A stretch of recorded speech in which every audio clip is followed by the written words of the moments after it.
In a world where equality is just another euphemism for mediocrity, where participation is more highly valued than achievement, where just enough to get by is the new standard of excellence, there is a small minority of people who fight back against such apathy, who struggle daily to reach new heights. These brave few are the hope for the future, the bright shining light for the next generation. They are the ones who will lead us to the places we have never dreamed of, to the undiscovered country, to reach goals only a few can even begin to imagine.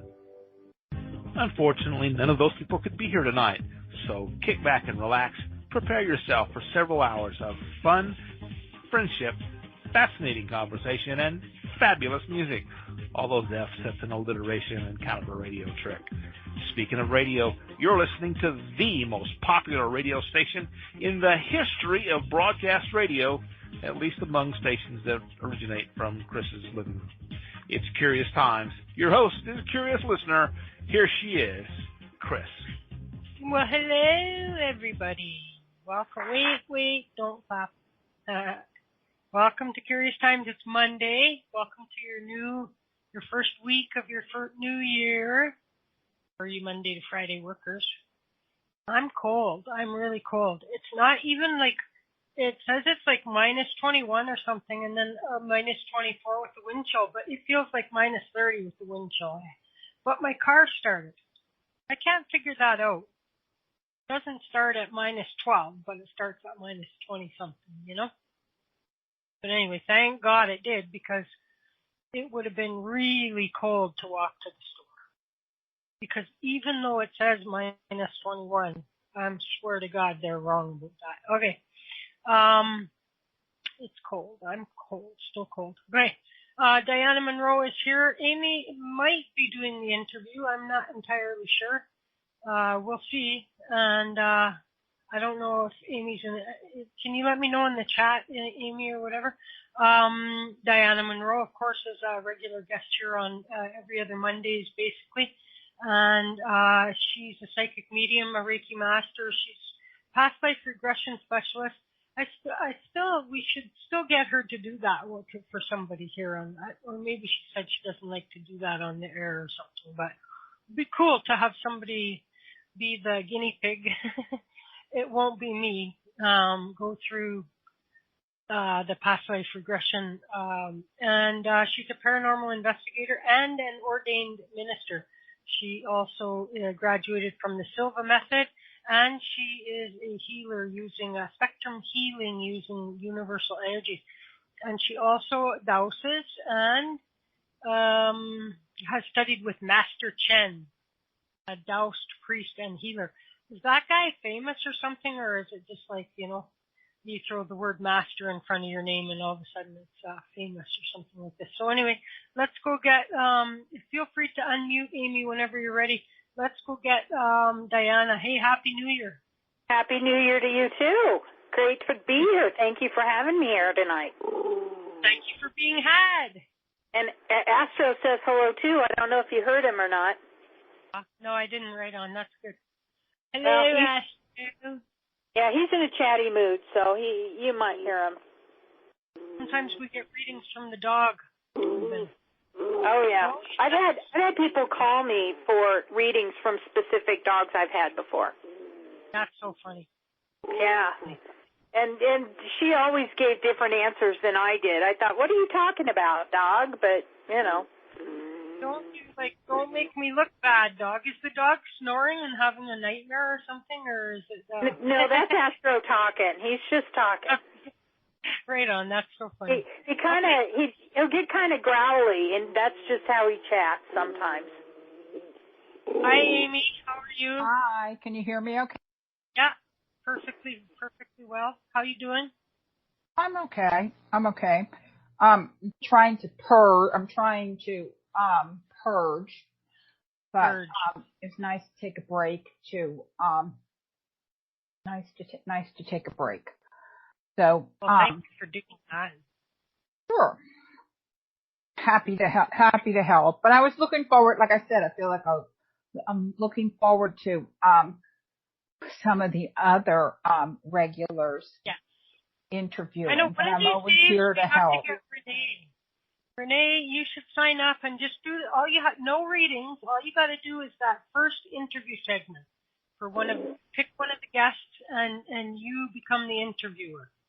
And Marie, you're not going to get away with it for very long not signing up, Marie. Yeah, that was the first person I was thinking of was Marie, but Amish would certainly be an entertaining interviewer. Amish would be. I'm counting on her to interview from the chat room. We would have to be careful about who we unleashed Amish comedian on. You know what I mean? Yep. We would not want my angels are telling me to hang up on you. That's one of the funniest all-time freaking clips we have is Amish, telling us a story about on her show. One time she had a caller way back in the day when she did her own show, and she had the same old caller that's still calling up. I heard that caller call Roy Worley's show. Robert Sharp's show when Roy Worley was on New Year's Eve. I had to listen to it in archive, but first caller up, I think it was the first, but anyway, Miss Suzanne. And, God bless her. And, please, for the love of God and for every listener in BTR, please get this woman a man already. A man and a job, and then maybe she shut the hell up. When will I get laid? When will I get paid? When will I get paid? When will I get paid? Rinse, repeat. So we'll have to get. Renee's going to think about it. Marie's been voluntold, so Marie doesn't get to think about it, but she does have to pick a date. And, of course, I think that you were the first one, Dianna, last week to kick this thing off, and we had Kimber interview you, and then you interviewed Kimber. Oh, we were just kicking that off? I didn't know that was a brand new thing that we did. It's a brand new thing that we did, and so cool. we're still like on baby calf legs or something, like baby colt legs, a brand new baby with wobbly legs with it. And a lot of the people that were saying they were interested said like in the new year. And so, well, here we are. I'm looking forward to a flurry of sign-ups. And, I'd be happy to interview again because I had a ball and I'm just such a naturally curious person that I'm usually not at a loss for asking questions. What? All anybody has to do is go look at my first come, first serve. Go look at my calendar, pick a date that there's a guest name in there, and it's yours. Tell me in private, in a PM in Facebook, and then it'll be done. And so, where's your calendar? Which webpage? Is it at intuitalks.curioustimes.ca. Okay, will do. Yeah. CA, eh? Hey. So Amy's going to do the honor and privileges of she's going to take on the awesome responsibility rather of doing the tonight. Thank you for doing that. And if anybody has any questions, if anyone has any questions from the chat room, by all means chime in. It's going to take a minute. I've had to move away I signed in on the chat room, but I've had to move away because that room where my computer is too cold. I'm sitting by a heater in a different room. So I'm not blowing anyone off in the chat room. I just can't see it at the moment. Oh, where are you located again? Where is it so cold? I'm in Nebraska, and it's not that bad yet. It's supposed to get really cold again in the next few days, but it's probably only about 30 degrees right now, above zero. So it's not that bad. I just am going through a phase right now where I'm even taking niacin because I'm trying to warm up because I just have that chilled to the bone thing going on. Oh, that's interesting. So for those of us who aren't that good in geography, where is Nebraska? I didn't realize how bad I was on mid-America geography until I started a couple of job interviews, and I really didn't realize, one was in Chicago, which seems like southern Canada, and it was only like 4 hours from Louisville, which I consider the south. What? Well, it's a big country, and it's north of you. What state is to the north of you? South Dakota is to the north. Okay, I've been there. I've been to Fargo. And what's to the south? Iowa's to the east, about an hour to the east. Iowa. Okay. You see, Iowa I've never been to, and I interviewed for a job that was in Illinois that is close to Iowa. And I have never been to Iowa, and I'm looking forward to it. Field of Dreams, and it's real flat, and it's beautiful. I used to live in Iowa. It's supposed to be a really cool state. Iowa and Montana are the two states that I feel like I'm missing out on that I haven't been to. Okay, so Iowa's to the south. What is to the east? Kansas? Iowa is the next state east to Nebraska. Oh, where's Kansas? Kansas is the next state south of Nebraska. Okay, and what's west?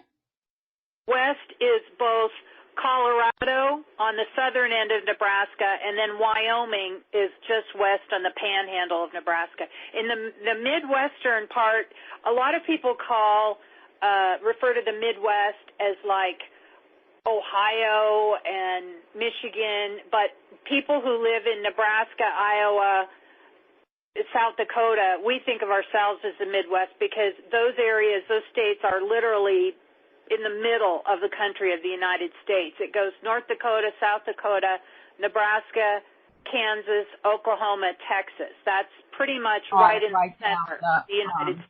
Right down there, which is interesting because I always thought of Ohio as being Midwest but Pennsylvania being East, and Pennsylvania and Ohio are a lot alike, and like Indiana, I thought of because when my son moved to Kentucky, that changed everything. Because you go over the bridge, you're in Indiana, and I think of Indiana. I think of Kentucky as being a southern state, and Indiana as being a northern state. Anyway. So do I. Yeah. And are you from Nebraska, or did you just land there? I both. I'm from here, and I've left a couple times, and I landed back here. Where'd you leave to? And I hope to leave again on a more permanent basis. To a much warmer climate. I've gone to Kansas and Iowa to live before. Okay. And a couple different places in Nebraska. I've lived, right now I live in Lincoln, which is the capital city. I've lived in Omaha, which is right on the border of Iowa. And then I've also lived out in what's called the Sand Hills, which are kind of like the foothills to the Rocky Mountains. Very, very remote area out there. Interesting. So where do you want to go? If you could go anywhere. I don't know. I felt a move coming on now for about 1 to 2 years, and I've had people make predictions or say where they feel it's good for me. I guess the main place I've thought about is Florida because I've been there. I love it, and I like the heat. It's really hot and humid there, and I can handle that. Yeah, so, that's where I live, is Florida, and it is hot and humid, and that's my preference. That is my preference. But I still have this internal feeling for me. It just has not been revealed to me yet where my next move is. And what's keeping you from moving? I mean, you don't have to get into all the gory details. If I remember correctly, you're single, right? Because you were going to get on the,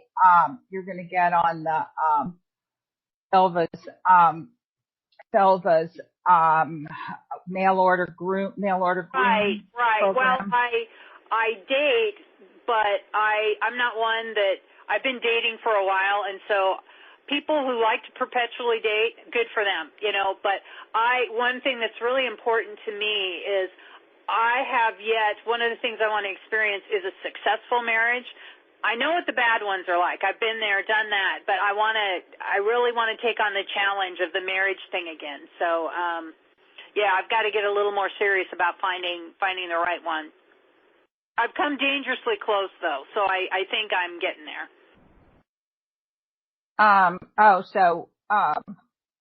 So you don't what do you usually do? Where do you meet these guys you date? For the most part, the men I date are people that I meet when I am out and about and doing things that I like, because I like, and it's not that I'm looking for men at those times, but I just like to go do things I'm interested in. And I've thought about it before, how do you meet these people? And I thought, well, that makes sense, because you want to hook up with guys that you have something in common with initially, so you've got something to talk about, So are you talking about paranormal? Are these people like paranormal people, or are they from other areas of your life? It's been both. One of the more recent ones, one of the more recent ones is more in the paranormal area, but does a lot of other things too. But when it comes to the online dating thing, I've done that, and that's been okay, but just nothing really magical there has happened for me. I don't rule it out in the future, but I tend to do better. That's not my favorite either, because I think that there's too much. There seems to be too much. Of course you're going to put.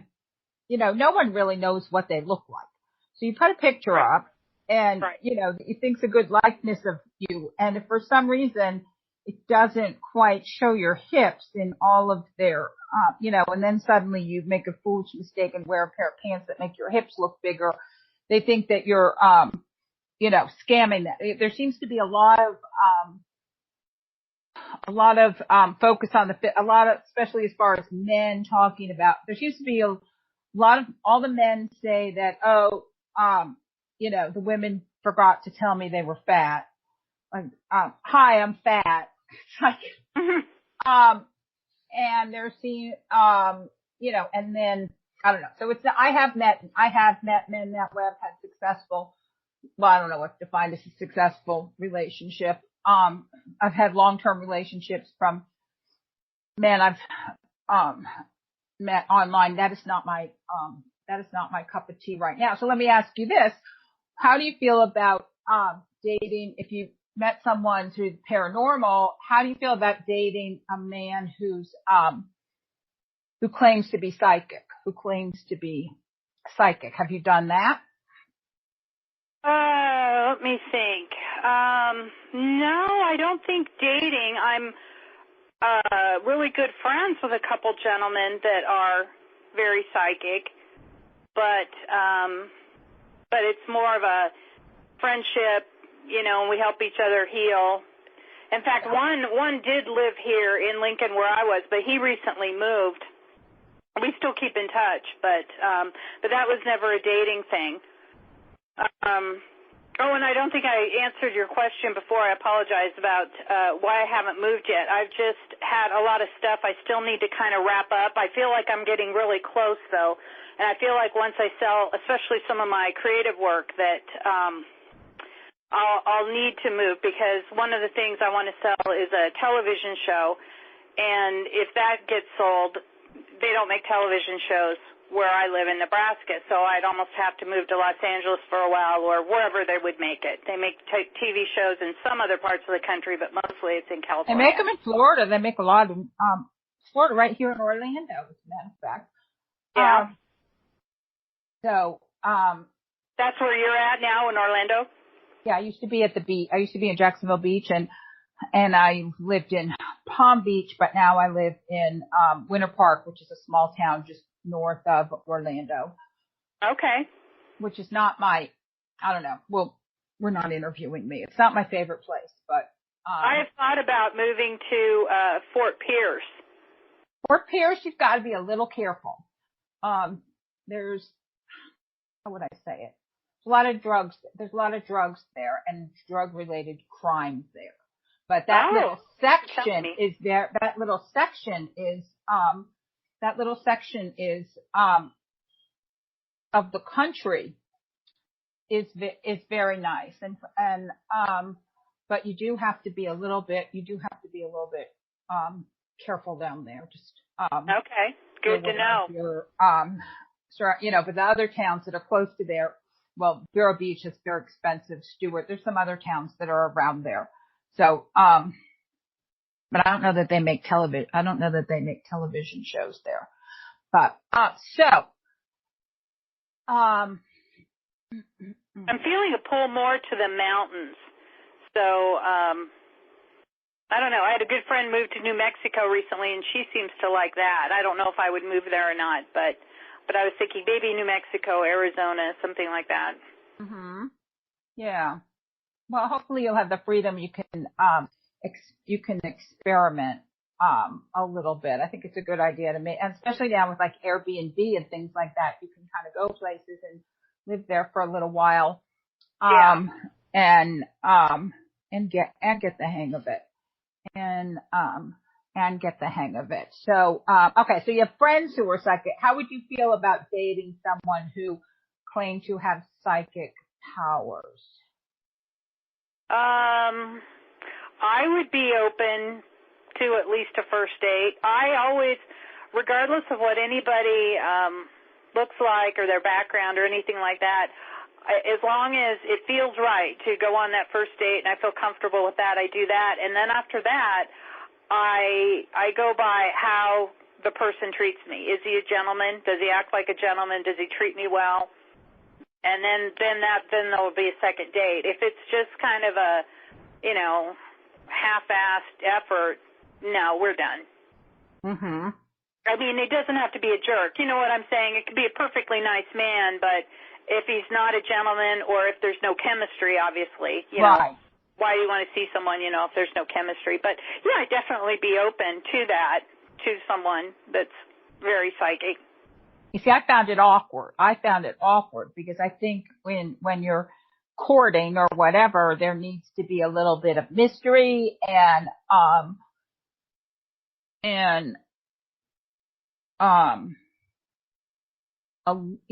some mystery. And then you're like, well, that person's, how can you be mysterious when someone can totally, read your energy. But maybe the guy was just a jerk and that. Well, it depends on how intuitive the person is. I mean, nobody knows everything about a person. You know what I mean? There's still some air of mystery, but and you would hope that someone, if they were on a date, they would kind of turn that off, so that because I don't know, it kind of strikes me as I try to turn it off in social situations. I don't want to know everything that I could, I just don't want to. It's like reading people's emails or, their texts or something. I just don't want to, I try to.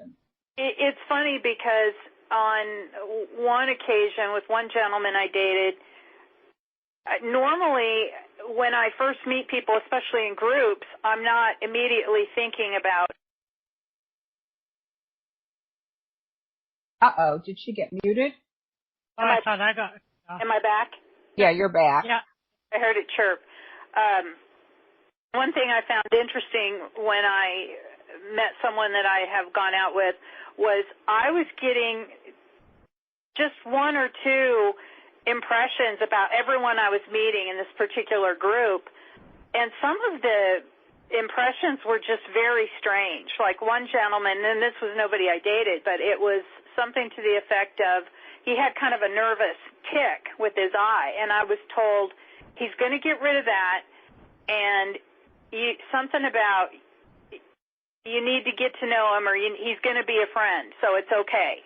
And that both things played out, and he saw a healer and got rid of the tick like within a month. And I thought, wow, I don't know why I needed to get that message, but I'm glad I did. And I've had other impressions, and at this time, like I said, when I'm in a group, when I'm first meeting people, even if it's a psychic group or a paranormal group, I'm not really trying to size people up psychically. I'm trying to make that initial one-on-one connection to whether it's male or female, just to see, okay, is this somebody that I can relate to, down the road and want to get to know. But often I'll pick up stuff, and I'm not asking about anything intuitively at that initial phase. But like I said, I got that message about that one person. Another gentleman I picked up, he's seen prostitutes. And I thought, why would I need to know that, And another gentleman, I was out with a friend for dinner. This one was really scary. And my friend said, how did you not pick up on him? You're psychic. And I said, I don't know what magic this guy was working or what happened, but we were sitting at a restaurant, and out of nowhere, this man just appeared at our table. And he was wearing a suit, and he still had his jacket on and a tie, and very suave. And he said, good evening, ladies. And he started talking to us, and we said hello. And it was one of those things where it caught me so off guard. I was in shock, and I was speechless. And he said, would you ladies like to join me and my friends for dinner? My mouth was hanging open because, like I said, he came out of nowhere. It shocked me. I had to look at my friend so that she would answer, because that was the one and only time in my life I have literally been speechless, because I was just shocked. And the message I got was, he's killed at least 5 people. Wow. Yeah. And again, I didn't even have a chance to ask for any psychic information on this guy because he appeared out of nowhere. Interesting. Yeah, it was like he just came out of thin air, because I was sitting facing the main entryway in the restaurant where people would come down, and we were sitting, my friend and I were sitting in this back area where there was only one other person sitting there. There was some young guy sitting with a computer, and we were the only people in the back section of this restaurant. And then all of a sudden, this new man just appeared at our table, started talking to us and wanting us to join him. Wow. It was very scary. Even though he was very charming in his presentation. Right, that was right, exactly. Yeah, that psychic impression, it was just very scary. Interesting.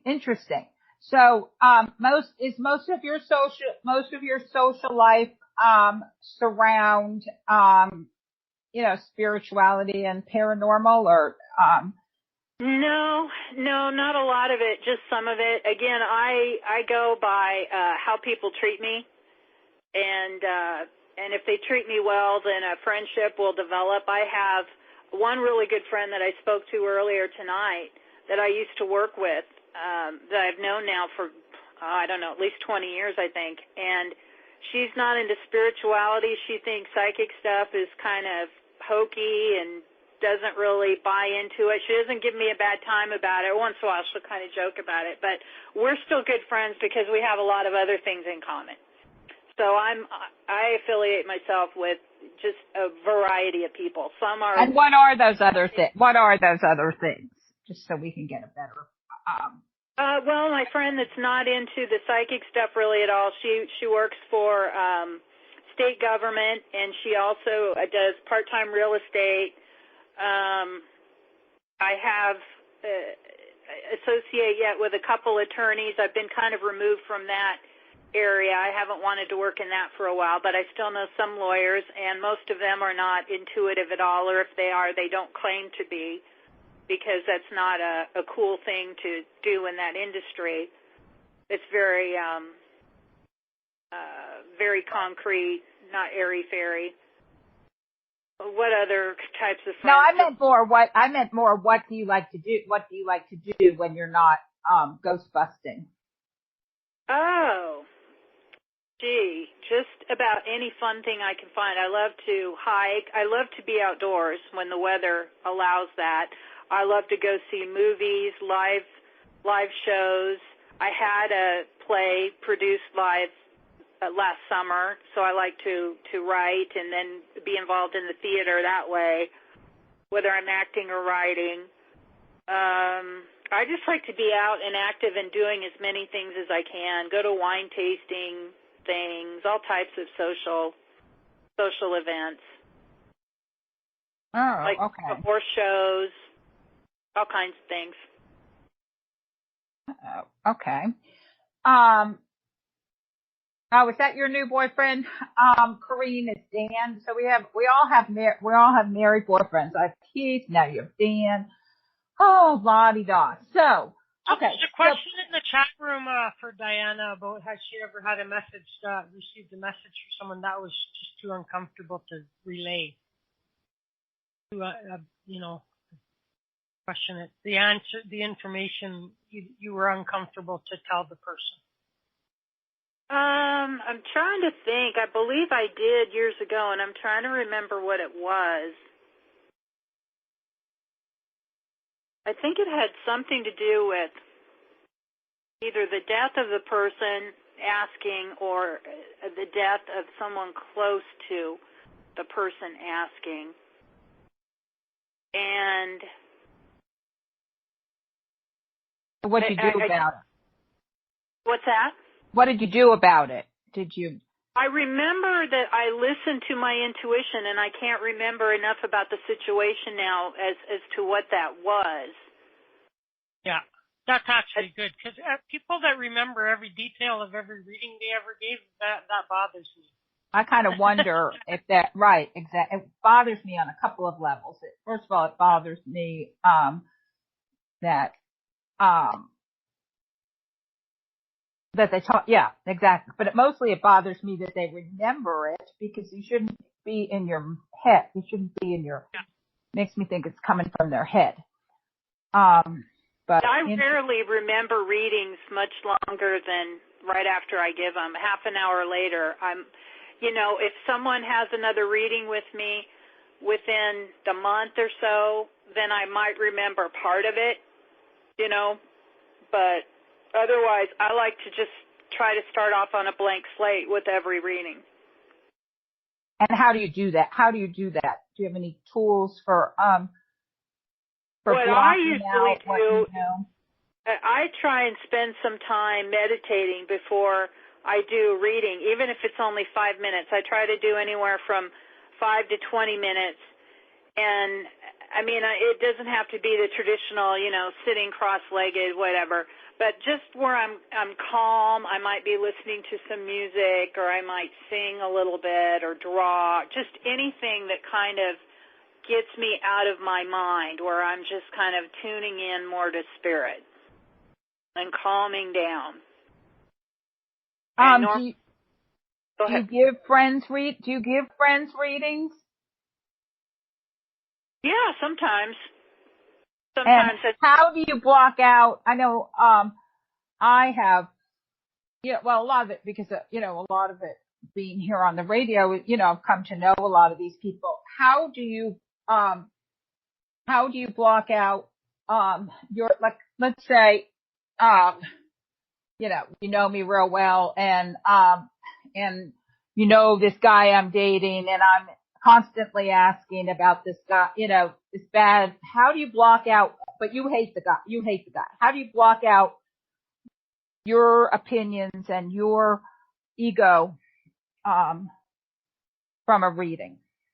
Well, with me, my intuition has always been so strong that it just comes through.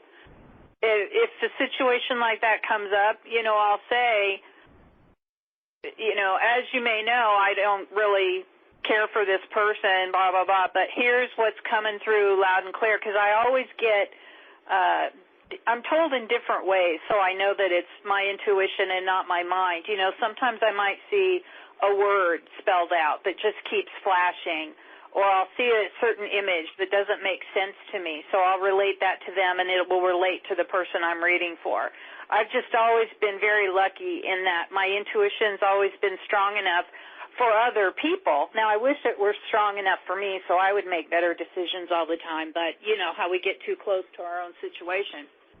But I've just been lucky, like I say, that my intuition's always been strong enough where I really haven't had that issue. In fact, I had one friend recently, she had asked about a person she had contemplated going into some type of business venture with some time back, and I said, well, I get a real negative vibe on this person's energy, and just gave, a few bits of information, the feelings I had, and I said, but do what you want, and she was, kind of coming from her head, and I said, if that feels right, do what feels right. I encourage you, though, not just to think about it, but listen to your intuition.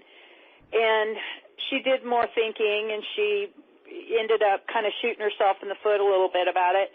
And she even recently called me and said, I got to tell you, you were spot on, because this is what happened, and she kind of screwed me over. And I said, well, we can only do what we can do. I've done that too, where I've kind of known maybe I should not do something, but because my head tells me, or because of my ego, I want to do it, I'll do it anyway, and it's not to my benefit. But, we live and learn. Right, that's the whole point. So let me ask you this. This kind of reminds me of, something that comes up, especially when people call in, to the radio shows and things like that. They're always like, does so-and-so like me, or does so-and-so like me? How do you feel about answering questions like that?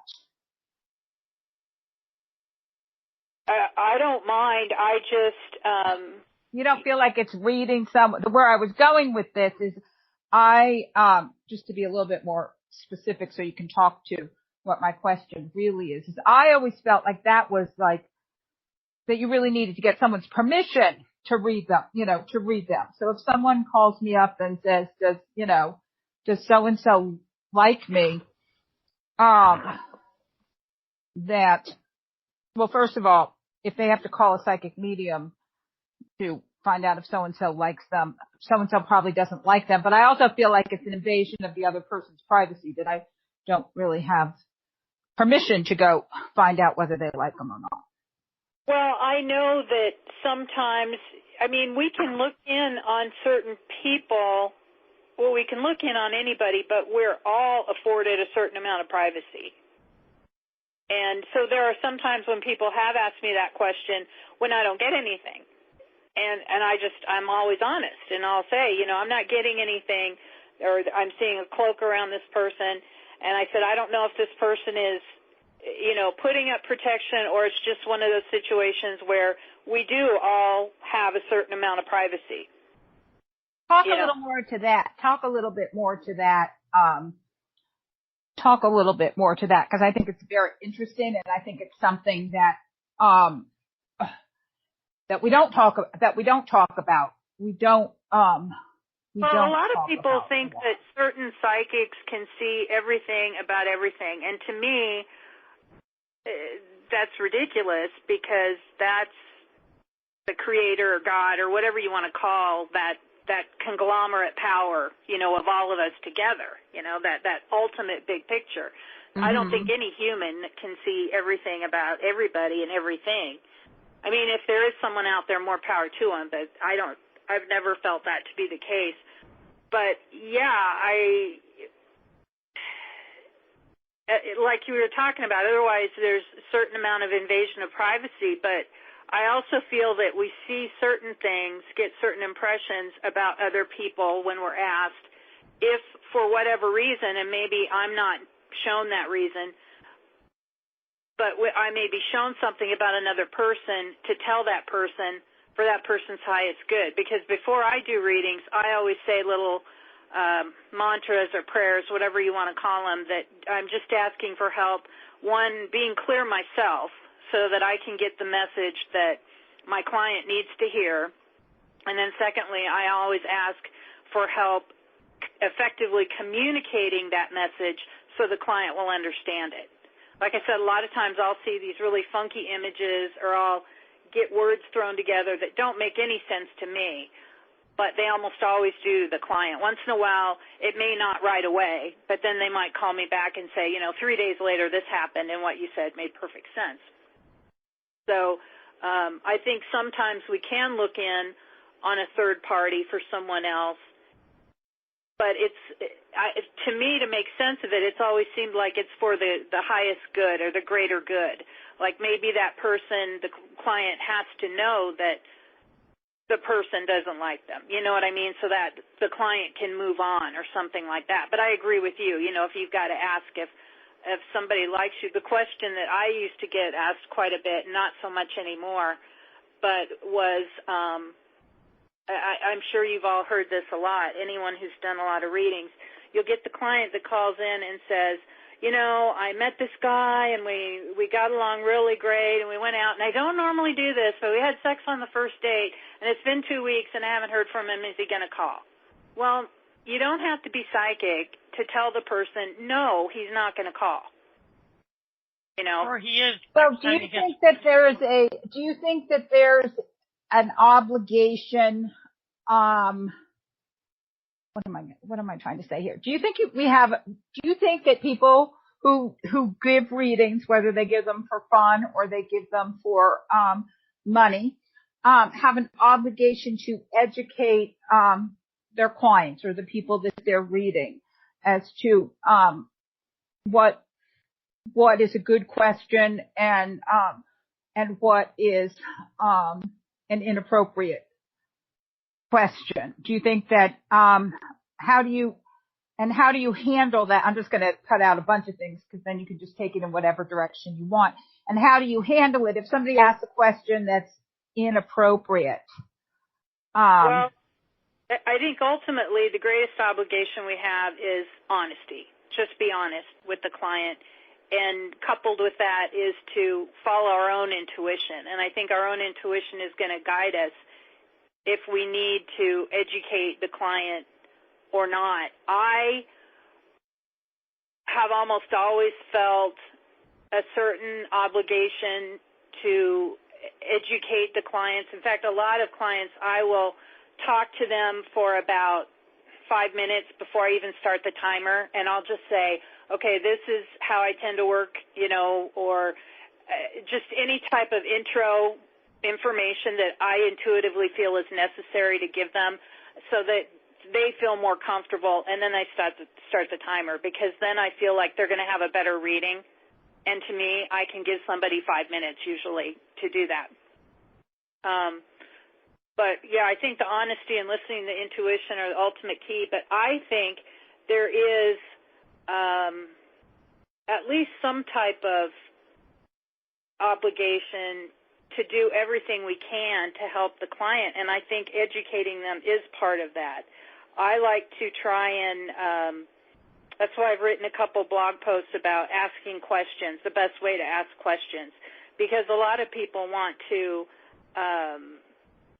just ask for like 5 different things in one question, and as you know, the universe can respond very literally.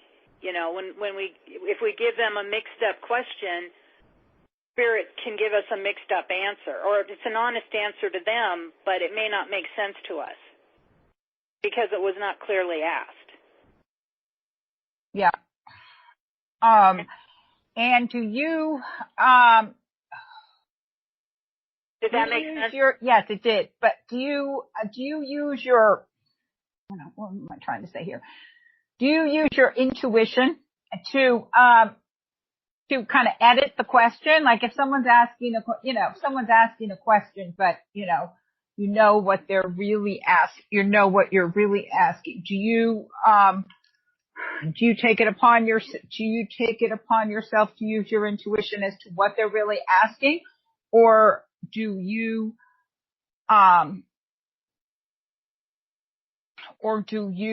just answer what they ask?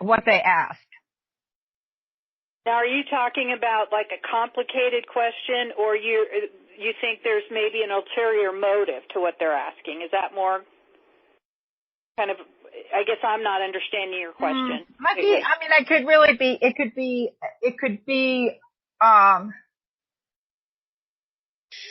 Let's say, for example,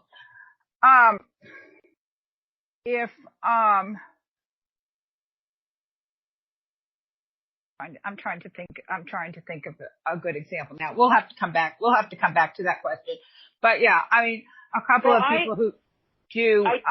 Go ahead. My intuition all the time, but I also tend to be fairly blunt.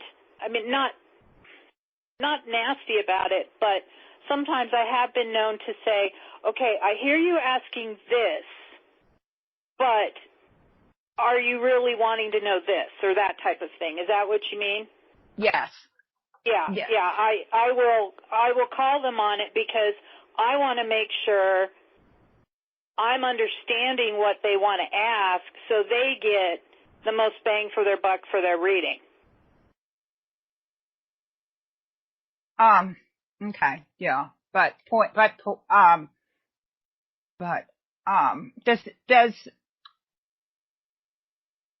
I'm sorry. You know what? I'm reading the chat room, looking for questions and trying to write questions. And that's what Amish just said is exactly what Spirit usually tells us what the person needs to know.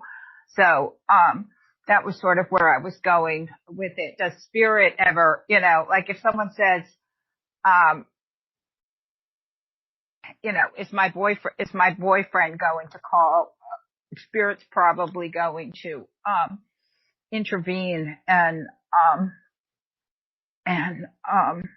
give them the message that they need to hear, which might be as blunt as my angels are telling me to hang up on you. Is there anyone? Have you ever had a client that you refused to read? That you refused to give a second reading to? Not a second reading. I had a client at one point that was calling me almost every day, was asking a lot of the same questions, and I just found irritating personality, and I had to stop reading for him because it was. I mean, there's nothing wrong with him. It was my problem. I just couldn't handle that particular person anymore, and not that often. And I tried telling him, sometimes you have to just kind of kick back and go live your life. But he had a lot of money, and he wanted to have readings done, and that's fine. We all have that choice if we want to do that. To me. I'll give him a reading. Oh, well, that's it. Oh, that's interesting. So this person was paying you for paying you, even though they were because I've had the situation that you speak of with people not paying me that did that. But if you've got, it's a totally different scenario when the person is oh yeah, he had plenty of money he was paying, and he was paying for a lot of readings, but I just found him irritating. So how many, oh great, Chris wants to say something, and it's Chris's show. So let's see. No, it's okay, but I just wanted to tuck in here that, that's getting into a little bit of an area where the ethics start to play a role, which is to say,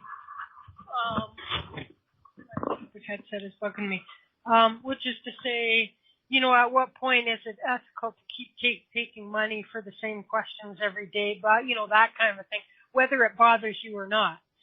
What are the ethics of that? You know what I mean? Well, I brought that up with clients more than once, that, if you recall, we did discuss this before, and, and I would say, has anything changed? Because a lot of times you can have a big issue going on in your life, and you may need to ask the same or a similar question again and again and a few times, depending on the issue and the person, just because of the dynamics of life. Things can change pretty rapidly. So I'm not opposed to that.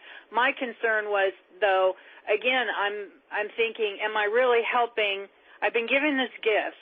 Am I really helping the client if they're asking me the same question? So that's why I like to ask sometimes, has anything changed? What's their motive? I think the guy probably just liked talking to you.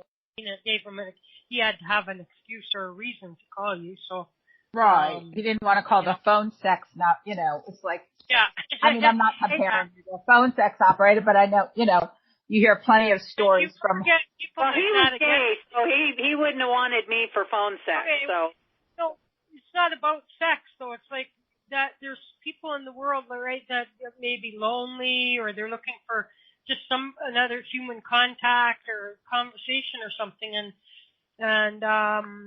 so I think that's why some of these people do that, because they're talking usually to somebody that's somewhat compassionate, you know what I mean, and is going to be talking nicely to them or whatever, but all I want to say is any psychics out there that have those kind of people, and you have you don't want to break any of your ethical rules, send them to me. I'll take their money, and I'm not just kidding.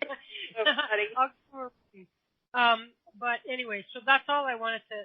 I'm going to shut up now. Now, Yeah, that was the point. I wasn't making the point that they were pleasuring themselves when they were talking to you. My point was that I have heard that, many people like to just pay for friendships. yeah, Because it's easier, because it's Well, I'm not opposed to that as long as my gut feeling isn't saying, this isn't right. If it feels right and they want to ask the same or similar questions and I'm not feeling an internal block, I'm okay with talking to them. But there have been times when it's come up where I felt like either I might be holding them back, not me per se, but just they're not taking action because they're wanting to ask the same questions again, if that makes sense. And so, again, in each situation, I just follow my intuition the best I can to address it with them. I did have one woman ask one time, she said, well, I just did talk to someone about this like a month ago or so, and I'm wondering, if I'm doing this too much or I forget what the specific question was. And I said, well, to the effect that can be an issue. The fact that you're asking the question, maybe that's, leading you to an answer, but trust your intuition on this. And then she kind of said she had kind of a mini breakthrough, like she was going to take a little break, but then probably check back. And I said, do what feels right for you. Now, when you talk about these frequent flyers, are they psychic readings or mediumship? Depends. Most of them were psychic. There were a few mediumship in there. And sometimes, especially when it's been friends or relatives of friends of mine, I've been a little hesitant to talk to one of their friends or relatives that just, like the person that they want to connect with just died. And I don't know why I've had that feeling. I don't know if it's the spirit on the other side isn't ready yet, or the person who wants the reading isn't ready yet. They're not through enough of their grief, or what the deal is. But I've just had a couple instances where I know I've told a friend, I get where they're coming from, and I've wanted to talk to souls on the other side too, but in this particular situation, at this time, I don't feel comfortable doing it. Do you have any I know some people have rules as to how often they'll allow a client to get a mediumship. I think psychic readings might be a little bit different. That might be more like a coaching relationship or kind of like going to the shrink kind of thing. But I know because I used to do a lot of work with the afterlife and deal with a lot of grievers, especially it seemed women especially seemed to be a large group of women who had lost their children, especially sons for some reason. And I felt that they were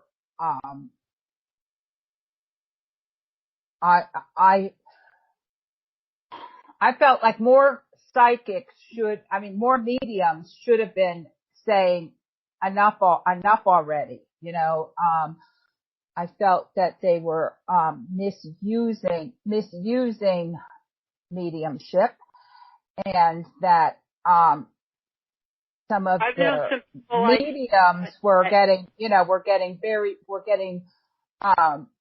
quite a bit of almost it struck me as an exploitive relationship, and it really struck me that even though we all have free will, that perhaps since we're dealing with a very vulnerable population, that more mediums need to be even if their electric bill is due next week and they don't know how to pay it, need to be a little more authoritarian as to some of it. Anyway, if you could just speak to get the basics. Yes, we need to do that to if we're really going to help them. be the authoritarian sometimes. I think we do have to. But And again, have you ever, how did that conversation go, when you've had to have that conversation with clients, how has that gone? In what type of situation, with the mediumship or psychic? Yeah, like if someone is reaching out to you too often to get in touch with their husband, their child, a relative, someone who's someone they love dearly who died.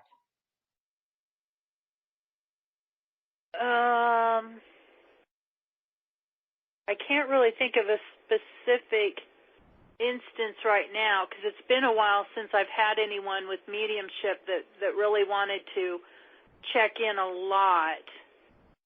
Do you have an opinion about whether that is something that human beings should be doing, or is it just simply we can ask all we want, and if the spirit wants to communicate, they will, and if they don't, then they won't? So is there, are we harassing them? That's kind of the question. Are we kind of stalking and harassing our dead people? Well, I guess I've never felt that way, because I've just known for years that our soul spirits are multidimensional, So you could be talking to one person every day for a while, and some other friend of yours could be talking to that same person, and I think our souls are so powerful, our spirit, that it's not going to, be a bother to them. Again, I always listen to my intuition and follow that guidance, because every situation's different. But with some people that are very having a very hard time with the grief, a lot of times I've not had to turn them away, just because they have had different messages come through from that spirit. And I'm guessing because the spirit wants to help the person who's grieving. They had a close bond.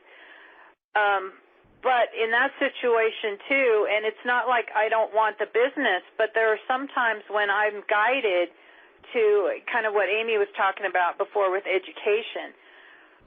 Because I learned this with some of the people that I'd studied with, is I will help them, try and educate them in ways that they can know that they can start to make that contact. Like I'll say, we all have, intuitive gifts to some extent, and one of the first things I was told when I was working with someone was, the first sign that a loved one in spirit is with you is when you're thinking about them, especially if you're at your work day and you're really busy, or you've got something going on, and the furthest thing from your mind is that person, and then all of a sudden they appear, their image or voice, whatever, appears to you in some way. That's a sign that they're there. Maybe they've got a message, maybe they don't, maybe they're just sending their love. But several clients have really, that was kind of like an aha moment for them. And they said, thank you, because I never really thought of that. And I said, well, it's a start, just kind of think about that. And, I'm not saying that we all get to having these two-way conversations with spirit like you and I are having now in the physical world, but it's like anything, like a muscle. The more you work it out, the more you strengthen it. So I try and educate them on just how they can be a little more in tune with their loved ones on the other side, or just more aware, maybe not communicating per se, but just helping them gain a little more peace knowing that the person's still there, or the spirit is still there.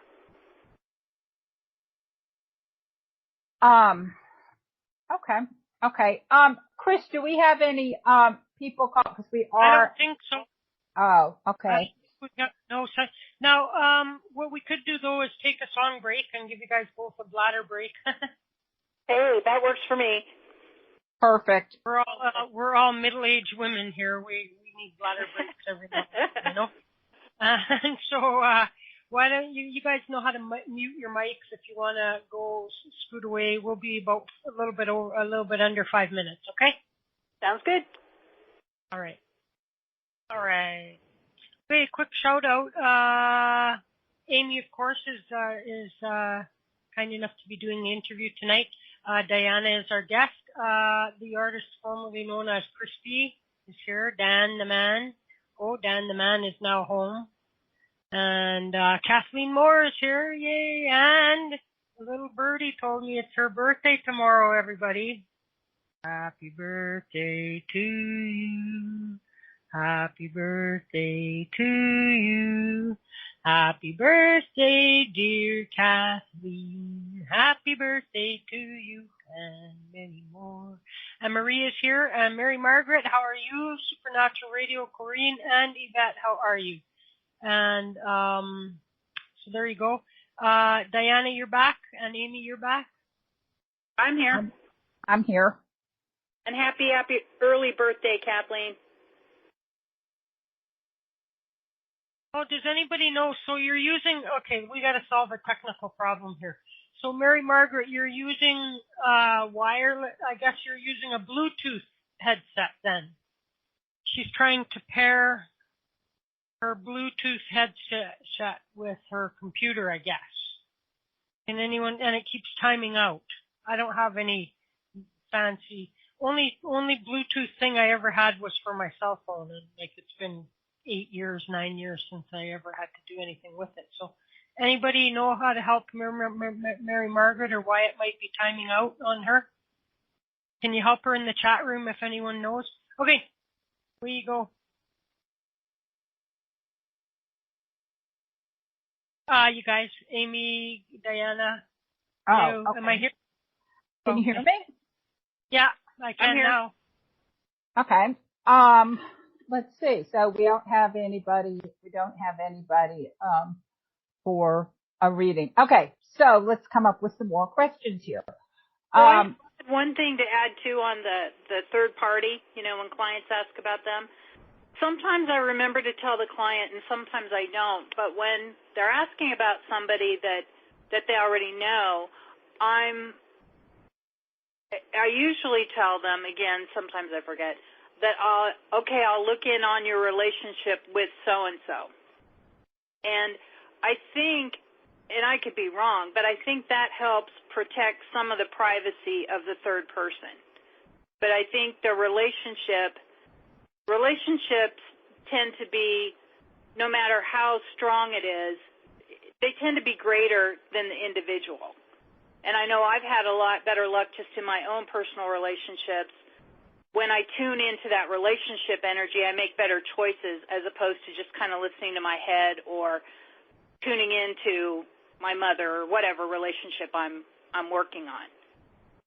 As if the relationship is almost a third person. So you're looking at the relationship, not the other person. Yeah, well, I think that when you do look in on the relationship too, I think that does help protect the privacy of the third person, but I don't know if it really needs any privacy because I think there's just an innate sense of privacy, and I don't know how I know that. It's just intuitively. I just know I can't just look in on someone and know everything about them, or I may be able to look in on somebody, but if I'm asking, like for myself, well, it could be for a client too, I'm usually asking, tell me anything I need to know about this person for my highest good or the client's highest good. I don't like to ask the questions where I can tell they're just trying to get a little too much into their private life. And I'll tell them that. I'll say, they've got their privacy, but I don't know. There's just something about looking in on the relationship I've found has been a lot more helpful, both for me and the clients have seemed to respond to it well too. Yeah, that makes sense. But I think it's sort of important to tell people when they are asking like, will you go see if so and so likes me, that that's not really what, that it's really inappropriate for them to even ask that question. But then again, that's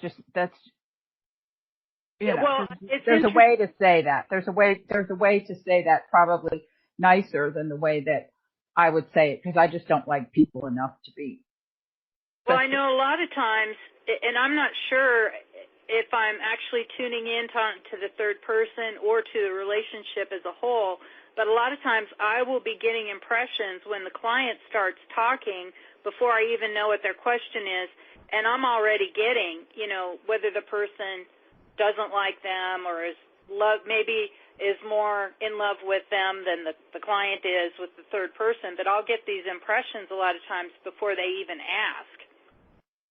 So, and then I feel like whatever impressions I get, if I haven't been asking for them, that's what's supposed to come through, because I didn't ask. I was just being told.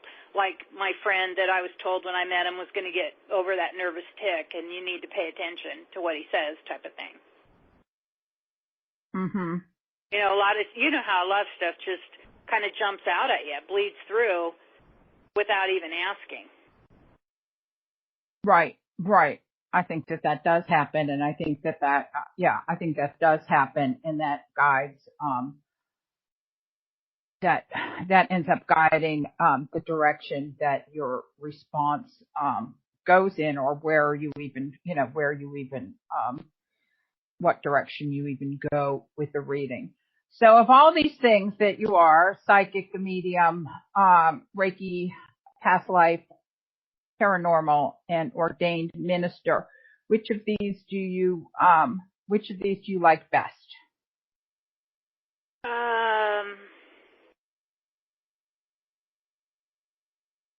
Well, I think the psychic and the mediumship are usually pretty even in terms of helping others. I get excited about that. Although I take that back. I've helped a lot of people with the Reiki and some of the spectrum healing.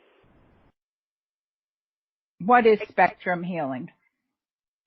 It's actually an intergalactic energy that came from, I learned and got from a woman who I studied with, and she told me she didn't feel she was really intuitive at all until she was in her 40s. And then all of a sudden she was able to bilocate, and she saw her daughter either right before or when her daughter was murdered. And after that, her intuition just blew wide open. And she was approached by some spirits, not of this world, and said, if we've got some information we'd like to share, and if we'll give it to you if you want to write about it, but the only condition we put on this is we want you to just work with us. We don't want you to read any other books, metaphysical, spiritual, or whatever. And she said, okay. And so she did that. And she told me one was they were from like the 9th and 10th light worlds or dimensions. She called them light worlds. Other people I've talked to since, talking about the same thing, refer to them as dimensions. And I said, all right, just for relativity, for me, where are we? And she said, we're in the 3rd light world. And I said, okay, fine. And I've worked with these spirits since then, but not to the extent that she has. She worked with them extensively. And they gave her this energy, and they referred to it as spectrum healing, using universal energies, because it's from these other light worlds. And it's very strong, but at the same time, it's got a different vibration than Reiki, but it's not better, because there are times when I've gone to the hospital and someone's been in extreme shock, and I was guided. I'd say, okay, which do I need to use for this person? What's going to be the best for them, for their highest good? And I got Reiki instead of the spectrum healing, because a lot of times if someone's in shock or for other reasons, it's better to have the gentler Reiki energy. So and I guess I guess I guess I'm not discerning enough or something, because I just think it's all the same. I just think it's all the same. I think that all energy is intergalactic. I think all. How do you define the differences between all these? I mean, all of that stuff, like these dimensions and all of these things, strike me, and this is just my personal opinion, that that's all made of man. That's all made of man. Like dimensions are.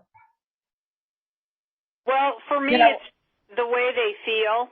Like when we're using the spectrum healing, sometimes we get in a circle and she would channel some of the spirits that were helping her, and sometimes she'd have to snap her fingers to wake us up because it's of a certain vibration, but it can be easy to nod off, whereas the Reiki energy feels completely different to me than the spectrum healing.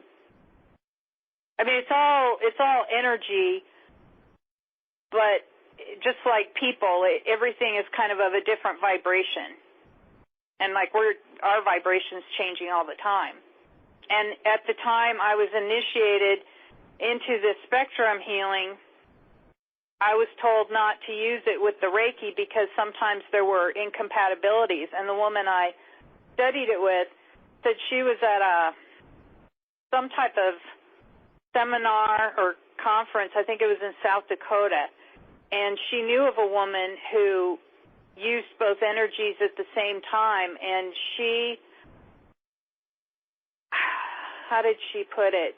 She had a very bad experience because she had, I think, spirit attachments, earth spirit attachments, and it took a while to clear her, and she had a very bad time with it. But I have been told intuitively that the energies have shifted enough and the vibrations are rising enough that you can use those energies now. And maybe they are a lot more alike than what they were. But I could still, when I'm using either one, I can still tell a difference in how it feels for me when I'm using it, when it's running through my body. But everybody's different. You might use the two and might not notice a difference. There are sometimes when I get a Reiki energy session from someone else, and sometimes I feel all these different sensations, and I've had other treatments where I didn't really feel much different at all. Got it. Now, who's Master Chen?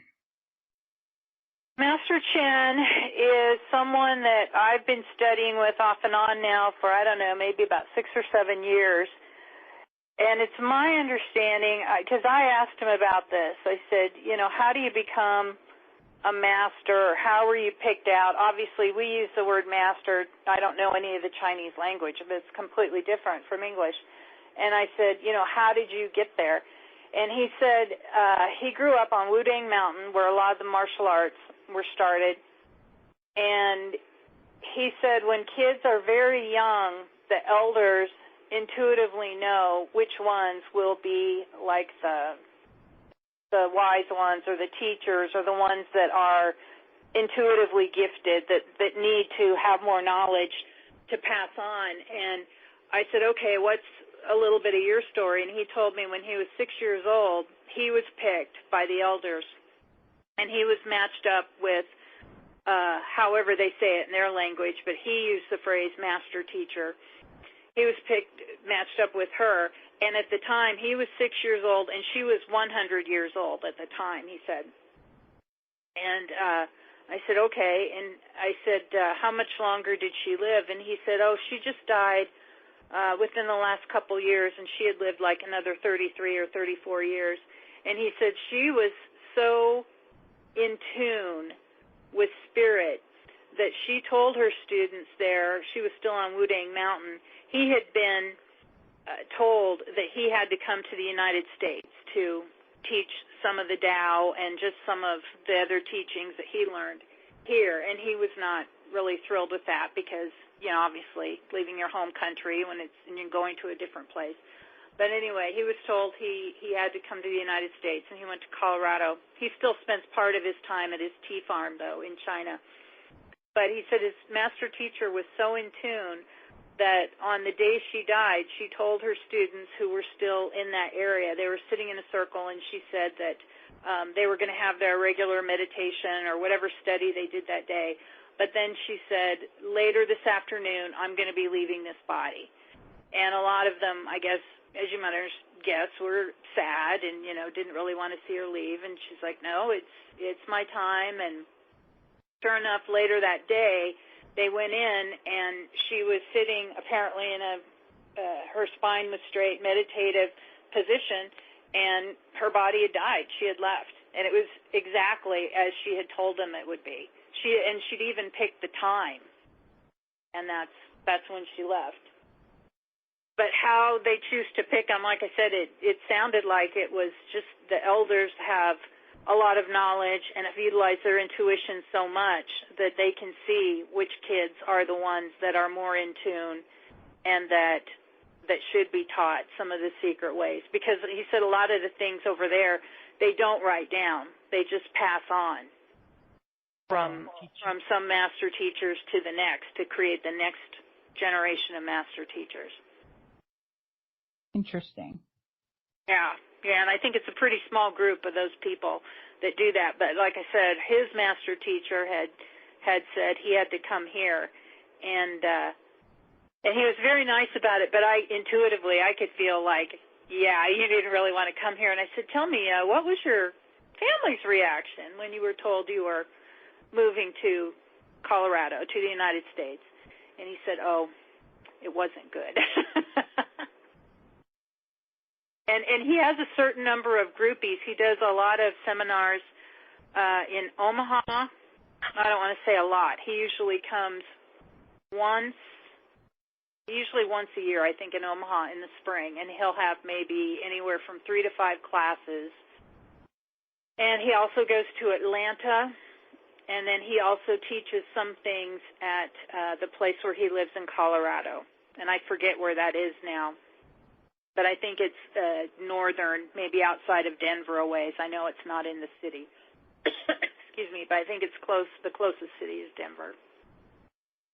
And I've talked to some people who said they've gone to see him in Atlanta and they've gone out to Colorado. And I have not done that yet. I've just gone to Omaha. But he said he was going to have some classes where he's going to have a trip to China where he's going to take some people who want to go to Wudang Mountain. And a friend of mine in Omaha, at some point, we're hoping we can go do that. Interesting. He's a very peaceful, kind person, and I've learned a lot from him. When the first class I took from him, I think, was just an intro to the Tao that this friend was taking with me, and we both noticed that throughout at least the last half of the class, he was almost looking exclusively at us. And we were kind of looking around in the crowd, and we noticed that we were the ones that seemed to be soaking it up the most, that were paying the most attention. She was kind of doing it more mentally, and I was looking at him, but I was taking copious notes. She wasn't taking notes so much, but I was. But it was just kind of interesting, and I noticed every time I'd seen him, and especially in that first class, that my intuition was just heightened, and I just became more aware in general as well. So like I said, we kind of looked around the room, and we could tell other people, they were there, and they were kind of paying attention, but we were kind of hanging on his every word and just really making a stronger connection with him. We were just kind of really absorbing what he was talking about. And we could sense that he could see that too, and that's why he was focusing more on us. Interesting. And he looks a lot younger than what his age is too. So I feel like, okay, he knows something. I need to, and I also think anybody who had hooked up with a master teacher when that teacher was 100 years old and then she lived a few more decades, these people know stuff. Maybe not everyone in China, but the people up on Wudang Mountain, they know certain things that's been passed down for hundreds, if not thousands of years. Interesting. So do you still study with him? I mean, how often do you study with him? It depends. I did not study with him this last spring because I looked at some of the classes and I just was not feeling the strong pull that I usually do, or else I had something else going on too. I kind of think it was a double whammy type of thing. But I know I took at least one the previous year. And, and I'm just guided as to which one to take.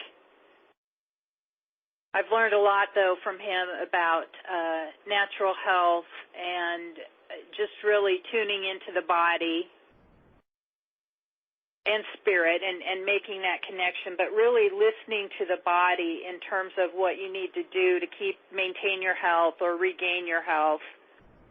He gave us recipes for, getting rid of wrinkles and, just different types of health and cosmetic type stuff, for living life the best way that you can. And I just found it fascinating. And his energy is just very, very alive. And he's also a master in martial arts. And just studying him, not even in the class, but outside the class, because there'd usually be a dinner or something afterwards, I can just tell he's very in tune, not only to the spiritual world, but the physical world around him. He's very aware, and that's helped me become a lot more observant in general as well. So I've learned a number of things from him on different levels. Good. That's and is longevity do you want to live a long life? Is that a goal for you? Well, it has been, and my goal now couples that with living the healthiest life I can. I've had really good health, and then recently I've had some issues come up where I wouldn't say I don't want to live a long life, but I've begun to wonder, is living a long life really worth it, if you don't have the health? So that's why I'm working on, and I know a lot about nutrition and natural health. It's just trying to put a lot of pieces together again. So to answer your question, I do want to live a long life, but I want to live the best life I can. Got it. So does anybody want a reading? I'm running out of questions. Or does anybody want to tag team interview Diane? Because I'm really running out of questions here. Could also just start overtime or end early, too. You know what I mean? So and leaving it up. I was to say something about when you said early in the intro about the past life regression. I can do that to an extent on the phone, but part of the thing about the past life regression, I studied with the same woman who brought about the SHUE energy, and you utilize that in this particular type of past life regression I do. Well, you can do it in different ways, but in the most effective way that I learned from this woman, it's best to do it in person because you get one person, their energy at the head of the person who's having their past life looked at is lying down, and you get one person at their head and one at their feet, and then you utilize the SHUE energy, and that helps the person. It's a lot easier and a lot quicker for them to tap into and see whatever they need to see in their memories. And once in a while, I try and keep it open when I do this, and I tell the person, I'm going to ask that you see what you need to see right now for your highest good to help you right here and now in this life. This isn't a parlor trick. This isn't just, who are you in a past life. So saying that, you may see a past life. There's a chance you could see a future life if that's going to help you now. And one person was even taken back to very early memories in the current life, and that's what helped her at that time. Yeah, I've always said that to Barbara DeLong, is What about future life readings then, you know? And, cause if past, present, future, blah, blah, blah. And I'm all like, why couldn't a past life reader, you know what I mean? Also get information on a future life. Yeah, sometimes they come up. Yeah. Oh, well, how, and have you ever? Have I seen one? Yeah. Yeah, I remember seeing at least one. It's been some time ago, but yeah, I saw at least one. And then I kind of tuned in on one that a friend had talked about that she had tapped into, and she saw that we were sisters along with another friend of ours, and we were triplets. And I saw it perfectly. We were by the ocean. We were Asian and had this long black hair, and it was just amazing. I thought, wow. I didn't go very far into it because I didn't feel like I needed to, like anything there was going to help me at that time. I think maybe I just needed to see it at that point in time, just what you were saying, that we can tap into that, to know it's there since they are simultaneous. What was it? And so what was it about it that made you know that it was a future life?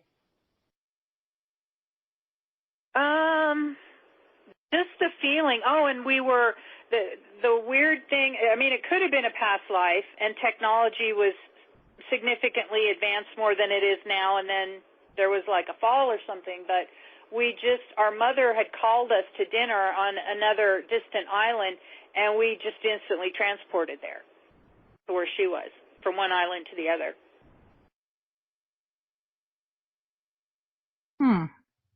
So like I said, that's not to say it wasn't a past life, and we just had that ability then and forgot, or the energy shifted, or something else changed. I don't know for sure, but we had the intuitive feeling it was a future life. Interesting. Interesting. Yeah, it's funky. But like I said, if anyone's interested, we can still do it. But when you do it in person and you've got at least, and that's why I always tell people, you have to have at least one other person that can be present, that you don't mind if they hear that.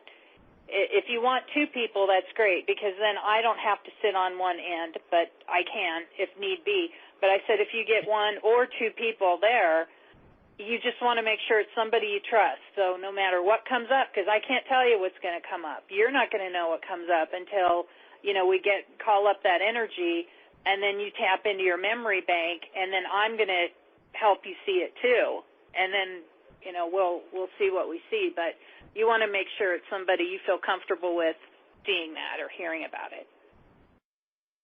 But I'm telling you, when you use that energy and you've got those people running the energy, your head and your feet. One acts, I kind of refer to it, my teacher didn't, but I kind of referred to it as the battery method, because one is acting as a positive vibration, the other person is the negative vibration, and that's what helps the person using the SHUE tap into their memory bank. But I always tell people to attach to if it's a past life or whatever it is, because I'm going to ask that you be shown what you need to see now for your highest good, so you can move forward in this life. Right. Yeah, I've always been one of, it's a touchy thing with me, because there's some people that, of course, will be, it's the same people that hang on every word a psychic says. It's like, then they use this past life thing as, oh, well, that's why I can't, and then they put too much energy into it and too much focus on it, and they kind of blame everything on the past life then. You know what I mean? And that's not helpful, really. Oh, yeah. And then there are some people that I've had that they say, well, I just don't know if there is a past life. And I say, well, to be perfectly honest, I can't tell you if it's past life or not. Have I looked at a lot of things that I thought, oh yeah, that's what people are talking about anyway when they say past life, I think. But can I prove it? Well, doing a past life reading is different than regressing somebody into, you know what I mean? In the case that you're regressing somebody, then it's them that's they're the ones really doing the work. You know what I mean? They're the ones doing the discovery. And you're just kind of like being the one, holding their hand, if you will, And whereas if you're doing a past life reading and saying, oh, well, you were the queen of a village and, you sold your daughter, or what, you know what I mean? Like, that's different. Like then when the person themselves goes through the hypnosis or the process and then they, then they know, then they're simply sharing and repeating what they're seeing in the journey. You know what I mean? Right. Although I see it too, and just like my teacher when she would lead. Well, as long as you're not suggesting, because I've seen people that are suggesting to the person what they're seeing, and that's not right. You know what I mean? Like, I don't think that the one leading the regression should really be talking at all about what they're seeing. Like, and I'm not saying you do, but I'm like, it's cool if you can also see what they're seeing. You know what I mean? But you get it's sort of like, open, or, the danger is there that the person is open to whatever suggestion that, if there's a psychic that's doing the regression with them and the psychic says, okay, I see that brown wall. Do you see that brown wall over there? You know what I mean? Well, this particular energy, you need to talk. I know what you mean about you don't want to lead. You're right, you don't. But because of this SHUE energy, the vibration, people can fall asleep easily. That's why I think the person guiding sees it too, because you have to keep the person talking who's doing the regression, or they can easily fall asleep. So that's why you usually say, what do you see now? What are you doing now? I know there were a few times when the woman who taught me, she would lead a little bit in terms of she'd say, well, what's that? Who's that around the corner? But I could see the corner. You know what I mean? It's just she was seeing something that I wasn't, but she wasn't telling me what I should see. She was asking me. Right. Yeah. But you know what I'm saying, right? Yeah. As long as it's, because otherwise I would call that, I would not look at that as anything other than. Yeah, you don't want to lead the person. Yeah.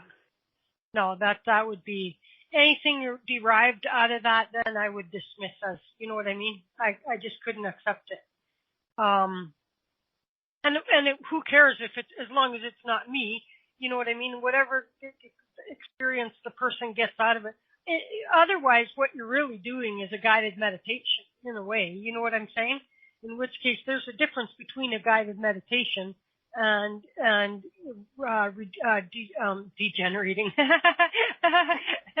and regressing somebody into a past life and having them do the work, And so that's a huge responsibility that I think the person doing it, conducting it, needs to be. And it's not unlike any psychologist or whatever that's planting false memories into somebody's head. You know what I mean? And then now they go testify that they were molested by somebody that they weren't molested by. You know what I mean? Mm-hmm.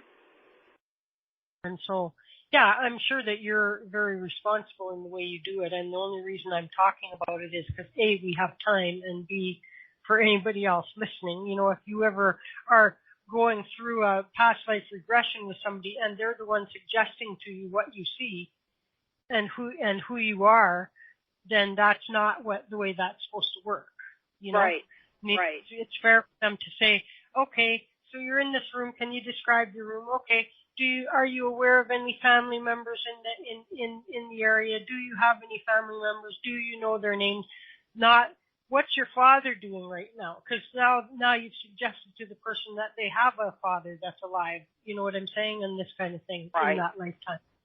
And so so I'm just like kind of saying for other people, if they're ever going to get something like that done, get it tape recorded. So that later on you can hear exactly what they were saying, exactly what you were saying, and you can discern whether they were just spoon feeding you information or whether you were really there and you were the one telling them the story. Because that's the role. That's their role. Don't you agree? Oh, definitely. And there's where I know, and I never thought these words would come out of my mouth, but there's one of the benefits that law school had for me, because I know leading questions. So I know what not to do in terms of that. But yeah, definitely tape it, because I've been amazed just going through the training I did. I had to look at a number of them. Well, I did a lot of it on my own too, but in my own meditation, but through this training I went through, I would listen to those tapes, and I was just amazed at how I would remember it differently. And it wasn't like I specifically remembered things I wanted to remember that were just good or that were bad. They were just different. It wasn't even necessarily of an emotional nature where the mistakes would be made. And I just think, wow, I'm so glad I tape recorded this. And then I think it's also a good idea when you do that. I mean, if you're really taking it seriously and you're wanting to improve your present life, to listen to it again a few more times, and then whatever your form of meditation or prayer is, maybe you're going to ride a horse or sit quietly or listen to your favorite music, whatever it is, quiet your mind and just ask the questions of spirit, okay, what is it that I need to learn from this experience, or what was the message here that I can use now to help me move forward in this life? Right.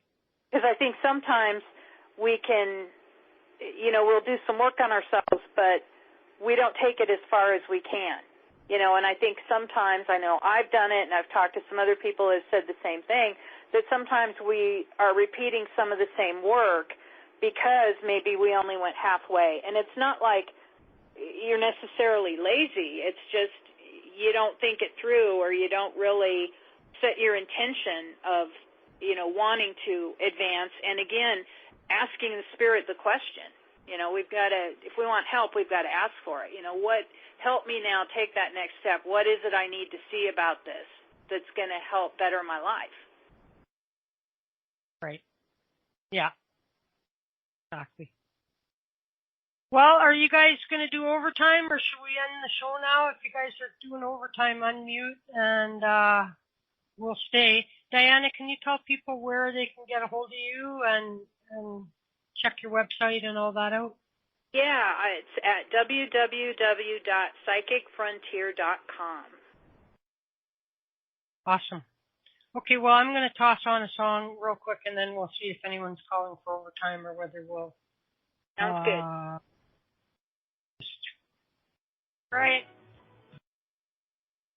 All right, guys, so it doesn't look up, so I'm going to have to hit the stop sign on this. Okay, I don't think I see any overtimers, guys. So, okay. Dianna, thanks a billion. I guess Thank you for having me here tonight. I enjoyed it. Thank you for being had. I guess we'll see you in a couple more Mondays. Sounds good. All the rest of you guys, thank you very much.